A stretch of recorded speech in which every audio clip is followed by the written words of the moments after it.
My name is Eleanor, or at least it was when I was still alive. Today, I'm going to tell you how raising children who aren't your own blood can be both the greatest blessing and the greatest curse of your life. For 25 years, I believed Marcus and Sarah Harrison were truly my children. They called me Mom Eleanor, hugged me on birthdays, shared their secrets with me, and I shed tears of pride when they graduated from the top universities in the country. But when Alzheimer's began to erase my memory, I discovered who they really were. While I struggled to remember where I had left my keys, they were stealing my antique jewelry. While I tried to recognize familiar faces, they were selling my old furniture. While I repeated the same stories for the third time in one day, they were making plans to spend the money from selling my house. The irony is that in my most lucid moments, I became sharper than I had ever been. They thought the senile old lady didn't notice anything, but I was paying attention to every move, every whisper in the hallway, every phone call they made talking about how much time I had left. The truth is that when you're dying, especially when everyone thinks your mind is already gone, you begin to see people for who they really are. And what I saw broke my heart. But it also gave me a terrifying clarity about what I needed to do. Because if there's one thing I learned in my final months of life, it's that the problem with people who think they're too clever is that they tend to underestimate everyone else's intelligence. I was born into a humble family in Dorchester, a working-class neighborhood in Boston, in 1952. My father worked in the shipyards, and my mother sewed clothes at home to help make ends meet. I grew up knowing the value of money and honest work. I studied nursing at Boston University on a scholarship and worked 3 different jobs to cover my expenses. At 28, I landed a job at Massachusetts General Hospital, where I met Harold Harrison. He was 39, a widower for 2 years, and worked as a civil engineer. Harold had lost his wife, Jennifer, in a car accident that also left him solely responsible for 2 young children, Marcus, who was 5, and Sarah, who was 3. When Harold came into the hospital after a work-related accident, nothing serious, just a few stitches on his arm, I happened to be on shift. He was visibly nervous, not because of the injury, but because he had to pick up the kids from daycare and didn't know how to explain the bandages to them. They already lost their mother, he told me as I cleaned the wound. I don't want them thinking they're going to lose me too. That vulnerability touched me deeply. Harold wasn't just a handsome man, though he was, with his brown hair and gentle blue eyes. He was a devoted father who clearly loved his children more than anything. I offered to help him change the dressings at home, and that's how I first met Marcus and Sarah. Marcus was a serious little boy with big, curious eyes, always asking questions about everything. Sarah was more reserved, hiding behind her father's legs, but when she finally felt safe, her smile lit up her entire face. They both missed their mother deeply, and Harold did his best to be both mom and dad at once. I started visiting them regularly. Harold and I developed a friendship that gradually became something deeper. He told me about the challenges of raising 2 kids on his own, how lost he sometimes felt when Sarah had nightmares or when Marcus asked about his mom. I helped with the little things, cooking dinner, giving the kids baths, reading bedtime stories. The kids began to warm up to me. Marcus would show me his school drawings, and Sarah started sitting on my lap during movies. When Harold proposed to me 7 months after we met, he made sure to talk to Marcus and Sarah first. Eleanor is going to be our new mommy. That means she's going to take care of you and love you forever. I married Harold in a small, intimate ceremony at our local church in 1987. I was 35 years old and had finally found the family I had always dreamed of. I legally adopted Marcus and Sarah, and they began calling me Mom Eleanor. Eleanor was my middle name, and they thought it was special to have a mom with two names. Those were 3 wonderful years. Harold was a loving and hardworking husband. He bought a house in Newton, a middle upper-class neighborhood, with a large yard where the kids could play. I left my job at the hospital to fully dedicate myself to the family. Marcus and Sarah thrived under my care. I enrolled them in private schools, took them to piano and tennis lessons, and organized elaborate birthday parties. Harold always said I was the best thing that had ever happened to his family. "You brought light back into our lives," he'd tell me while we watched the kids playing in the yard. "Jennifer would have loved you." But fate can be cruel. One April morning in 1990, Harold didn't wake up. The doctor said it was a massive heart attack, quick and painless. At 38, I became a widow and a single mother of 2 children, 8 and 10 years old. The funeral was devastating. Marcus cried for the first time since I had met him, and Sarah didn't speak for an entire week. But we leaned on each other. I promised them in front of Harold's grave that I would always be their mother, no matter what happened. The inheritance Harold left behind was substantial. In addition to the house in Newton, there were life insurance policies, investments, and a generous savings account. Harold had always been a cautious man and made sure his family would be protected. With that money, I was able to give Marcus and Sarah everything they needed and deserved. I dedicated my entire life to those children. In the first few years after Harold's death, they were still young and dependent. I was there for every school event, every recital, every parent-teacher meeting. When Marcus showed interest in math, I hired the best tutors.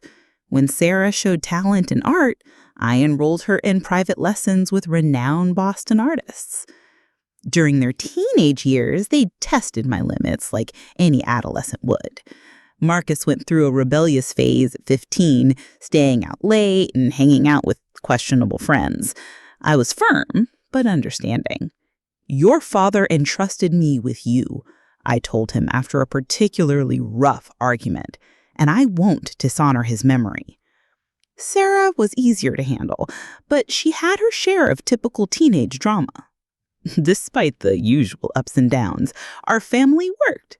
We celebrated birthdays, Thanksgivings, and Christmases together. We took trips to Disney World, California, even to Europe when they graduated from high school. I documented everything in photo albums, wanting to preserve every memory.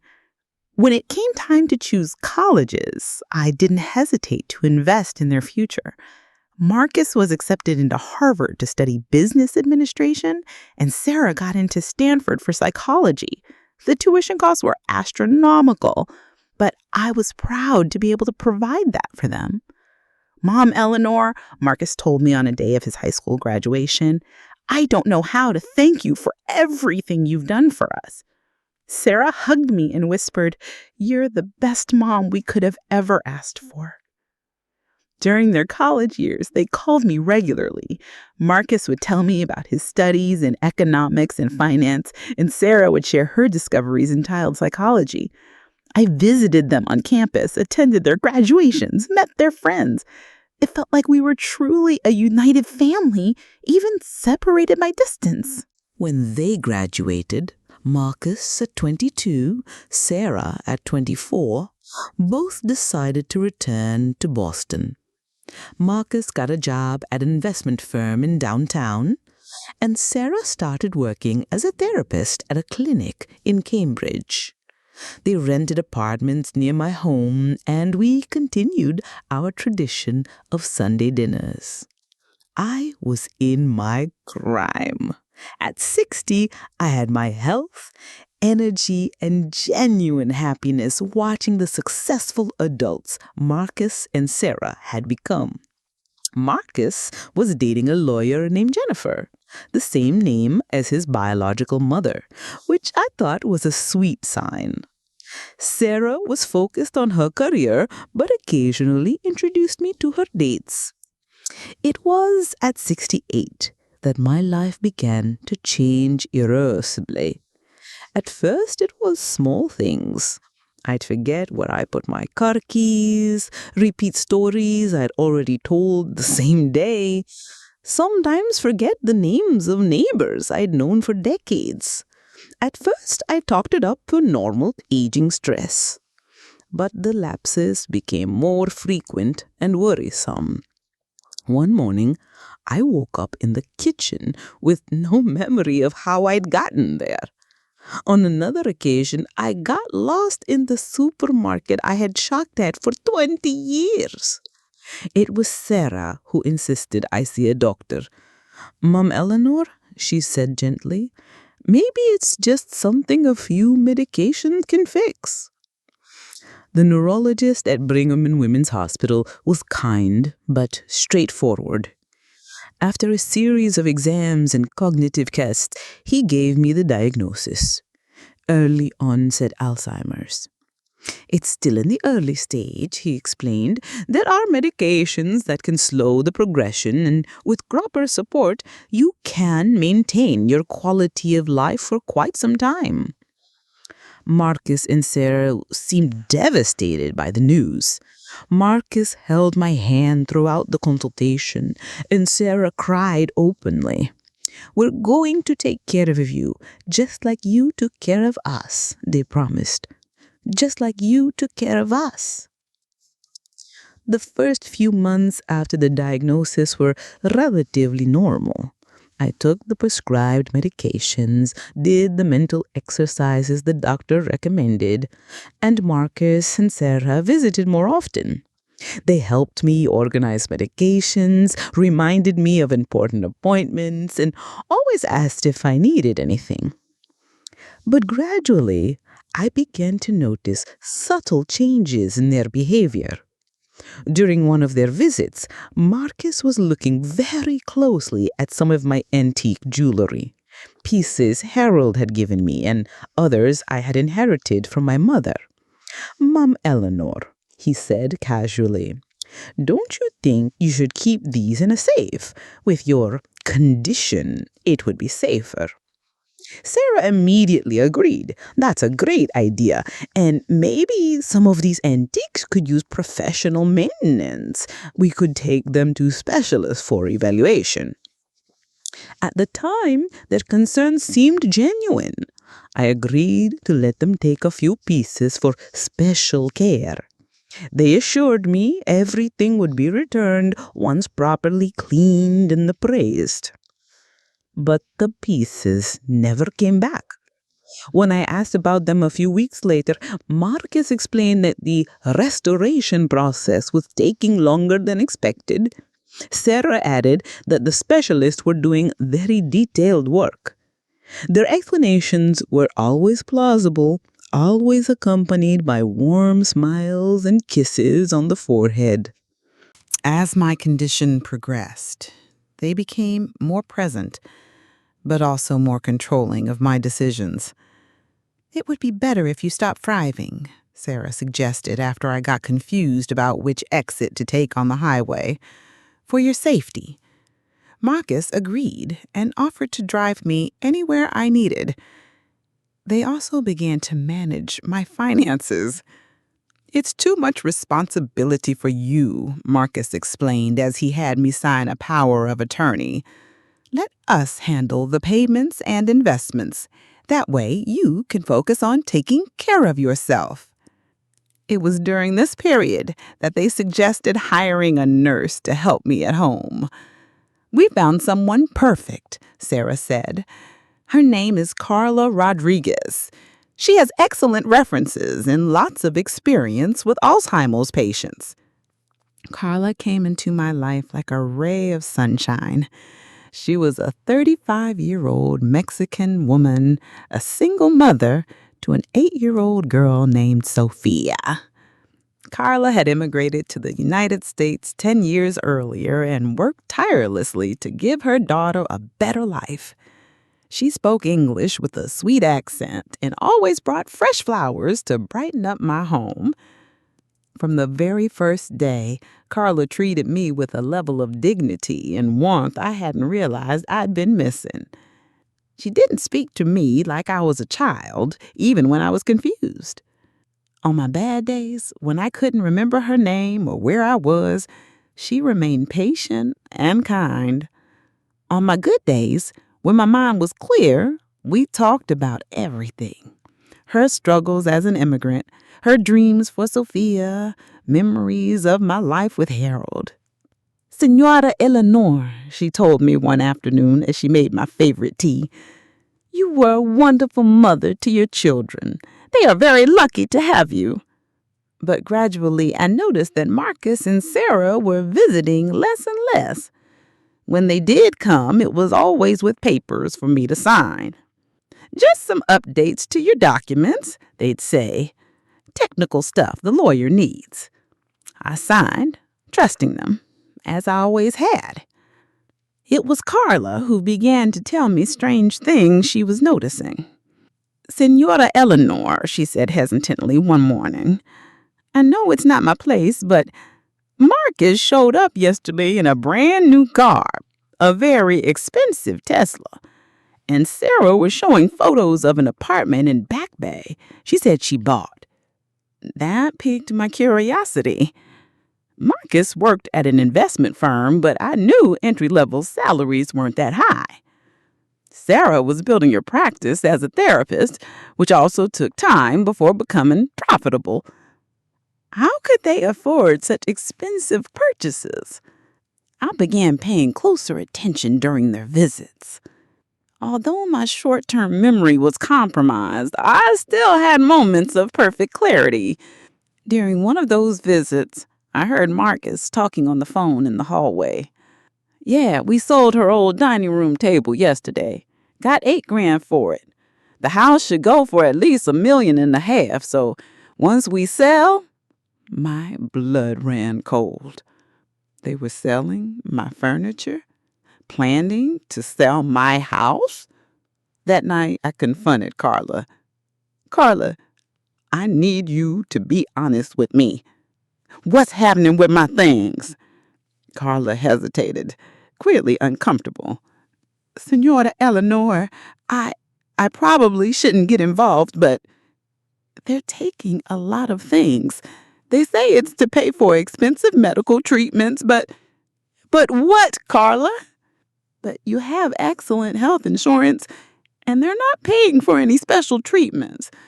And in fact, they've been suggesting that maybe you should go to a place where others can take better care of you. A nursing home.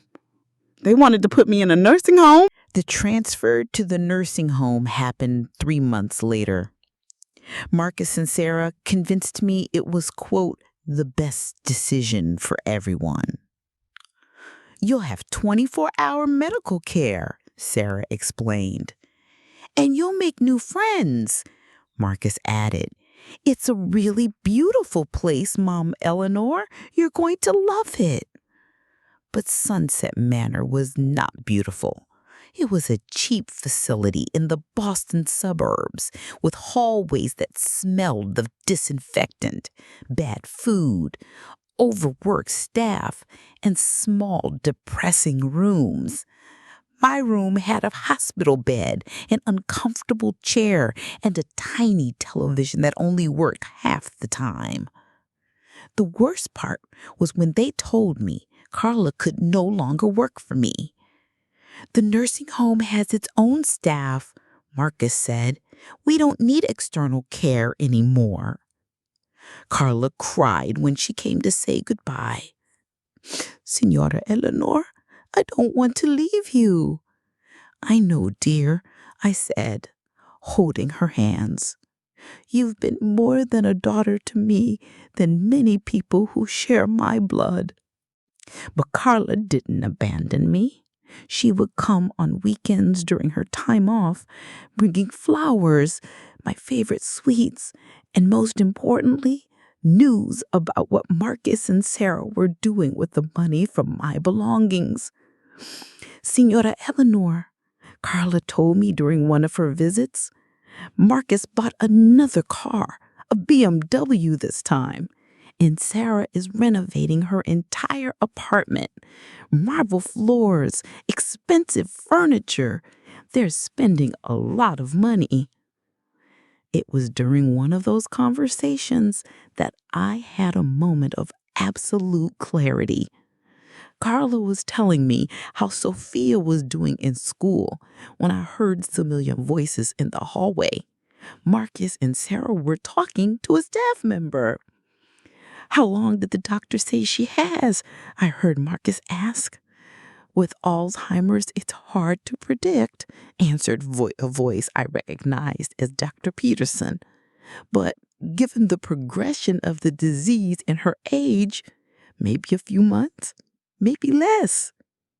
Well, said Sarah, and there was something in her voice that chilled me to the bone.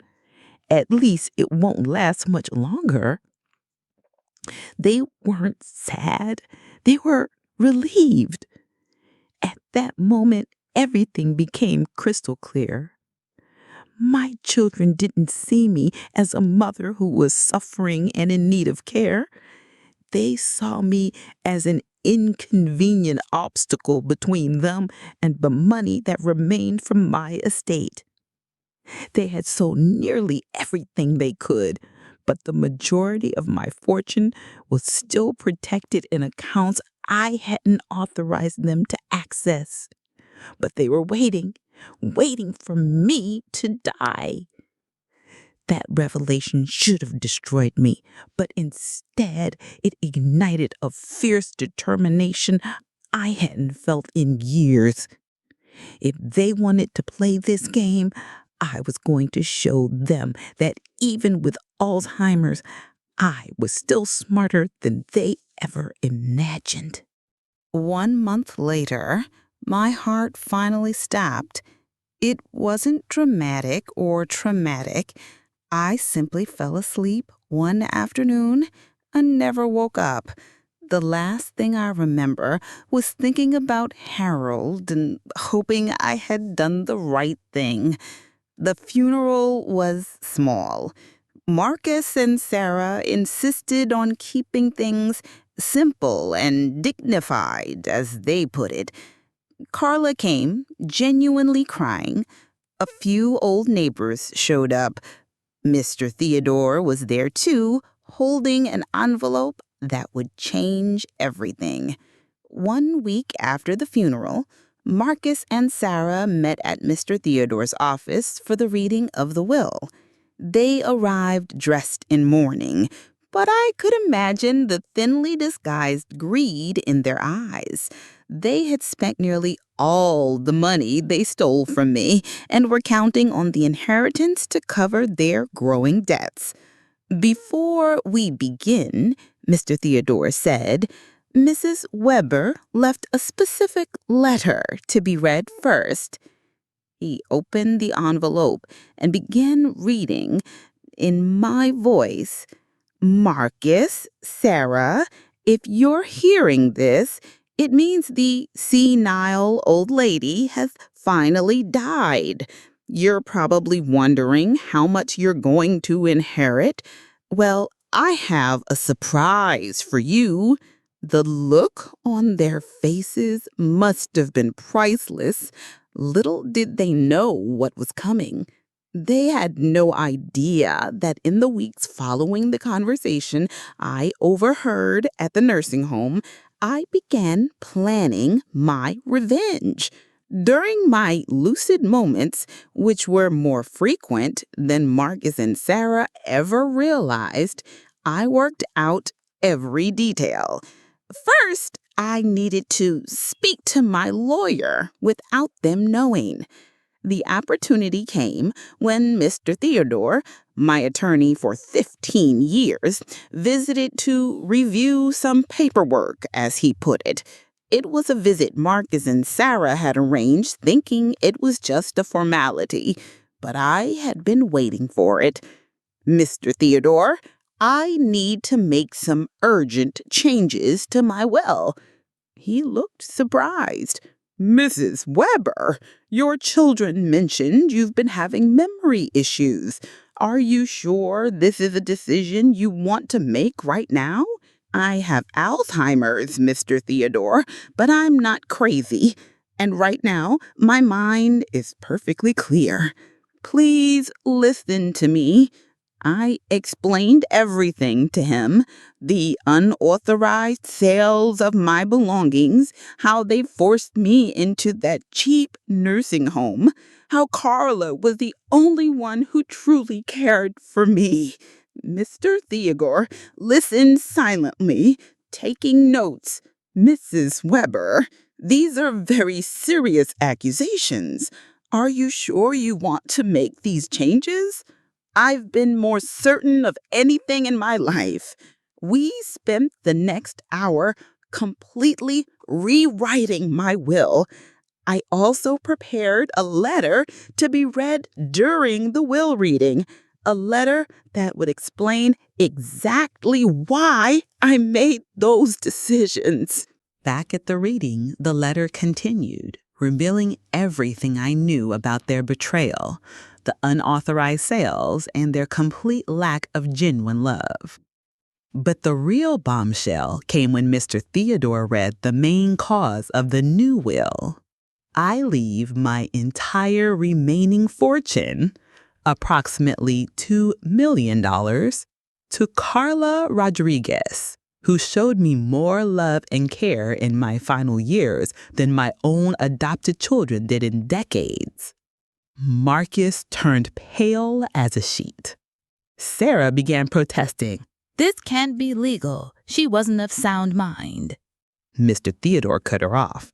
I can assure you that Mrs. Weber was completely lucid when she made these changes. I have medical documentation to support it. Carla, who had been invited to the reading at my specific request, burst into tears of shock and gratitude. Señora Eleanor, I can't accept this. Yes, you can, and you will, Mr. Theodore said, reading further from my letter. Use this money to give Sophia the education she deserves and to open the elderly care home you always dreamed of. As for Marcus and Sarah, I left them exactly $1 each and a final message. You learned how to inherit, but forgot that those who raise you can also disown you. May you find in others the same greed you showed me. They also inherited all the unpaid debts from the expensive nursing home where they placed me. Debts they never worried about because they assumed my death would take care of everything. Carla used the money exactly as I had hoped. She opened Sunrise Care Home, a place where every resident is treated like family. Sophia graduated from Harvard with a scholarship Carla established in my name. Marcus lost his job when his debts came to light. Sarah had to shut down her therapy practice. They both learned the hard way that greed comes at a steep price. As for me, I found peace knowing that true kindness was rewarded and that Carla would carry on my legacy of caring for others with genuine love. Sometimes dying is the only way to teach the living how to truly live.